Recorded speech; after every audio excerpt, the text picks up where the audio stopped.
An Indianapolis family now has a small piece of closure after nearly 70 years. Master Sergeant Charles McDaniel was one of the thousands of American soldiers missing from the Korean War. The North Koreans returned his dog tag. It's the only one in the remains sent to the U.S. a few weeks ago. His family is home now and spoke with our Eric Feldman. Good evening. Good evening. You know, it's been a whirlwind of a few weeks as the McDaniel family now has something to cherish, something tangible, something physical taken from a man who died in that war far too soon, who had been missing in action in Korea. They share a name, a few photographs. As I was only 4 months old, this is before my brother was born. A single memory. He was coming home outside of the fence, and I rushed out to him. I can remember that. And he, as fathers do, picked me up, bounced me around a little bit. A father-son relationship pixelated at best. I've kind of imagined what he was like from little pieces that I've had. Charles McDaniel Jr. was 3 when the elder Charles went to fight in Korea. In a battle with the Chinese in Unsang, he was never seen again. They lost 600 and some people out of that regiment in one night. Not all killed, some captured. All his family had from the military. The Department of the Army must terminate the absence of the subject individual by presumptive finding of death. He could still feel his father's presence, though. He joined the Army and started as a medic, just like his dad. I felt like that was an honor to him, you know. But the questions he wished he asked.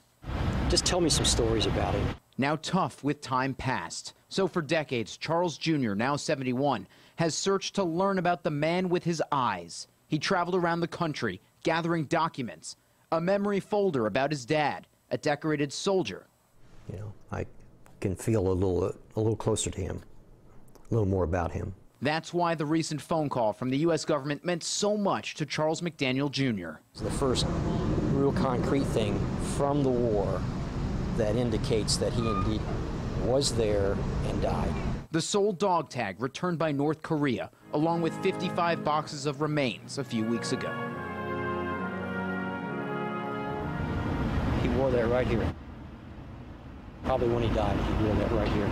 Now back at home in Indianapolis. Sunday, Charles McDaniel Jr., a grandfather to 9, had a family dinner. And I took a few minutes before we ate, and I pulled the dog tag out, and I let each of the kids that wanted to hold it, I let them hold that if they wished, and I talked about what that meant. Sacrifice. He knows he's lucky. It's just a little symbol, but you know, sometimes simple symbols are the most powerful.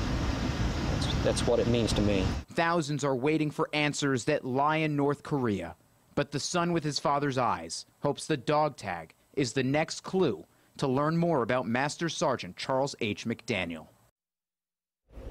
Charles McDaniel's widow is still alive, and when Charles Jr. gave her the dog tag, he says it sparked her to remember things about her husband she had never shared before. Another hope that more answers could be on the way for Charles Jr. and the family. The family is having DNA tests done, by the way, submitted for those remains that were received by the U.S. government. We'll get those answers, I'm sure, in the coming weeks and months.